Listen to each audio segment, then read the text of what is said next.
Dear students, welcome to maths class. In this class, I want to explain you about the solution of quadratic inequations. Inequations in the sense they contain the symbol less than or greater than or less than or equal to or greater than or equal to. These symbols are called symbols of inequality.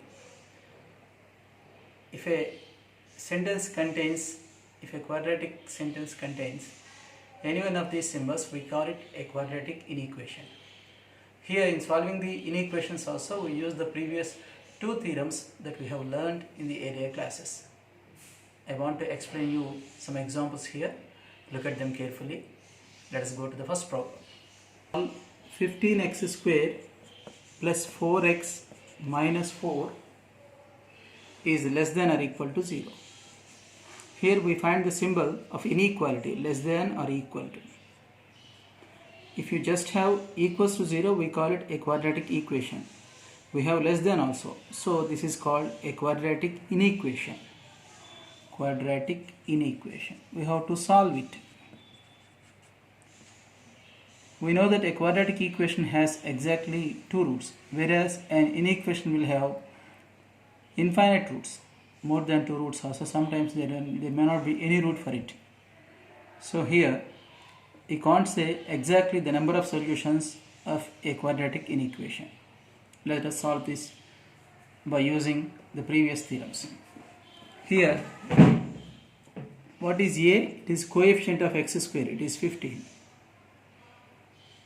isn't it? And it is greater than 0. 15 is a positive number. Of course, we have both the symbols here, less than 0 and equals to 0. If you put equals to 0, if you take equals to 0, it becomes an equation. As it is an equation, it will have two roots. And inequation also has to be solved. So, this sentence has both equation and inequation. Anyhow, all this is called an inequation. For this equation, we get two roots. Let us find the roots by factorization. 15 4s are 60, 10 6s are 60. So I want to write this 4x as 10x minus 6x minus 4 is equal to 0. Take 5x common in the first two terms. Then 3x plus 2. Here minus 2 can be taken common so that the same 3x plus 2 will be there in the second brackets. So 3x plus 2 is one of the factors of the left hand side. And the other factor is 5x minus 2. If the first factor is made equal to 0, then x is equal to minus 2 by 3. If the second factor is equated to 0, then x is equal to 2 by 5. So x will have these two values because we have the symbol equals to also. In addition to these two, we'll have some more values that we have to solve. Here these two are called roots of this equation. Actually this is an inequation, this is equation. It has equation also. So in addition to these two roots also will be there. These two are also the solutions of this. In addition to these two, we will find some more. Here, let us move to the theorem now. Here, a is 15, which is a positive number, and the quadratic expression has to become less than 0. Expression has to become less than 0 in the sense negative. Here a is positive and the expression is negative, that means they have opposite signs. If in a quadratic expression, if a and the expression have opposite signs, then the variable in it will have the values which are in between the two roots. Already we have solved this equation for two roots. So according to theorem 1, here x is a real number because both are real numbers. It has real roots. So theorem 1 is applicable here. As it has two roots, as it has real roots, and a and the expression have opposite signs, a is positive, expression is negative. It is given that expression should become negative. As they have opposite signs, x lies in between these two roots. Therefore, x is in between these two. That means x is greater than minus 2 by 3 because it is negative. This is smaller root, this is greater root. In addition to these two, it will take these values also. So, x may be equal to minus 2 by 3 and 2 by 5 also. So, these are the solutions. Therefore, x lies in the interval, closed interval, because x can take these two values also, and values are also included here. So minus 2 by 3 comma 2 by 5. So there are infinite values, there are infinite real numbers for this inequation. This inequation has infinite solutions. All the real values which are in between these two are the solutions of this. This is called algebraic method. We have got the solutions. There are infinite solutions.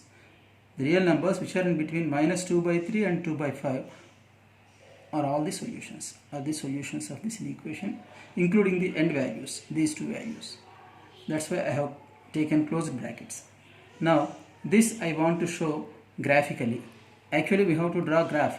This is a quadratic equation. As it is a quadratic equation, on graph we will get a parabola. As you have seen in 10th class, you will get a parabola. Parabola in the sense, in the shape of U. It will be like this. But this question may be asked for 2 marks in IPE, in Intermediate Public Examination. So you need not draw graph, just you show the solutions on the number line. Number line that you know very well. It contains all the real numbers, 0. Towards the right of 0 we will have positive numbers, and towards the left of 0 negative numbers.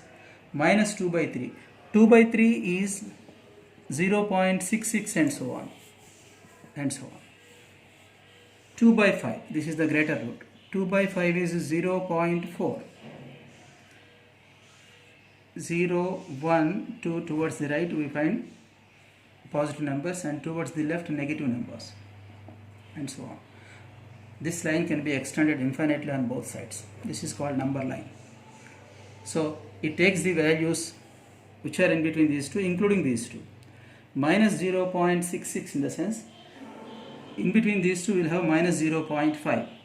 This is minus 0.5, minus half. 0.5 in the sense minus half. This minus 0.6 is less than this, less than minus 0.5. So when you move towards left of this, the value will be decreased. On the number line, if you move towards of any number, the value will be decreased, and if you move towards the right, the value is increased. So suppose that this is minus 0.66. Suppose that this point is minus 0.66 in the sense minus 2 by 3. 2 by 5 is 0.4. In between 0 and 1 you will have exactly half. Half in the sense 0.5, it is positive.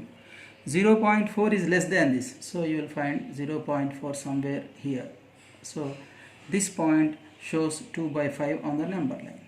So all the real numbers which are in between these two, including these two, as we are including these two, you take the square brackets, that means closed interval, which are in between these two. So you shade the region which are in between, you shade the region which is in between these two square brackets. That means all the real numbers which are in between these two, including these two, are the solutions.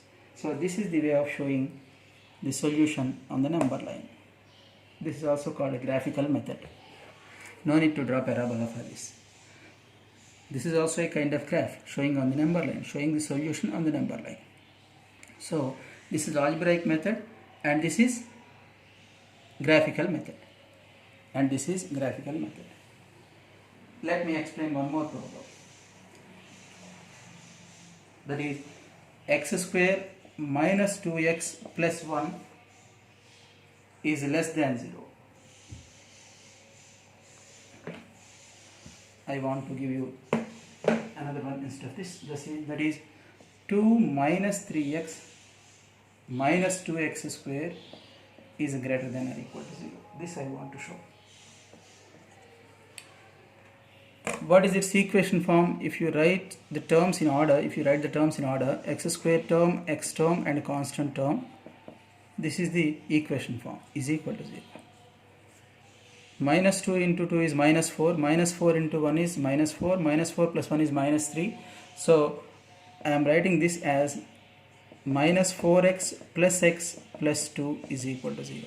Take minus 2x common. Continue. X plus 2, if you take plus 1 common here, x plus 2. So the factors are minus 2x plus 1 and x plus 2. if this is equal to 0, x is minus 2, and if this is 0, x is 1 by 2. This is smaller root, this is greater root. So these two are the roots of this equation. In addition to equation, we have inequation also. So let us write the terms of the inequation in order, just like this. Is greater than 0, that's what we have here. Here in the first question we have less than 0, but here we have greater than 0. Let us solve this. Here a is x square coefficient, that is minus 2, which is negative, and the expression should be greater than 0, in the sense it should be positive. Expression is positive. So they have opposite signs. A and the expression have opposite signs. Naturally, as per theorem 1, here these two are real numbers as it has real roots, and a and the expression have opposite signs. X lies in between these two. X lies in between these two. Therefore, x lies in between minus 2 and 1 by 2. In addition to the real numbers in between these two, it takes the end values also, because we have equals to also in this. If you have just greater than 0, then don't include the end values, then you will get open brackets. Here we have equals to also in both the cases, in both the problems. So we have to take the closed interval. Therefore x belongs to the closed interval minus 2, 1 by 2. Let us show this solution on the number line. This is number line, this is 0, this is 1, this is 2, minus 1, minus 2, like this, minus 3, minus 4. X lies in between minus 1 by 2 and 1 by 2. This is minus 1, minus 2. X lies in between minus 2 and 1 by 2. 1 by 2 is in between 0 and 1. We take the closed brackets because the end values are also included. So all the region which is in between these two comes under the solution. That means all the real numbers in between minus 2 and 1 by 2, including the end values. This is 1 by 2. This is minus 2. So this is algebraic method, and the same solution is shown on number line, that is graphical method. Now I want to give you some problems for homework. You work out them, work out all of them both by algebraic method and graphical method. After getting the solution by algebraic method, you show on the graph. First question. All the questions are taken from textbook, that is x square minus 2x plus 1 is less than 0. Equals to is not there. You just observe it carefully. And then second one, 2 minus 3x minus 2x square is greater than or equal to 0. And then third one, x square minus 4x minus 21 is greater than or equal. You work out these three problems as homework. You practice them at home. I think all of you have understood this because we discussed this concept earlier in the previous classes. So you can understand this easily. Just solve by algebraic method and show the same solution by using number line on the graph. I want to conclude this class here. We will continue in the next class. Thank you.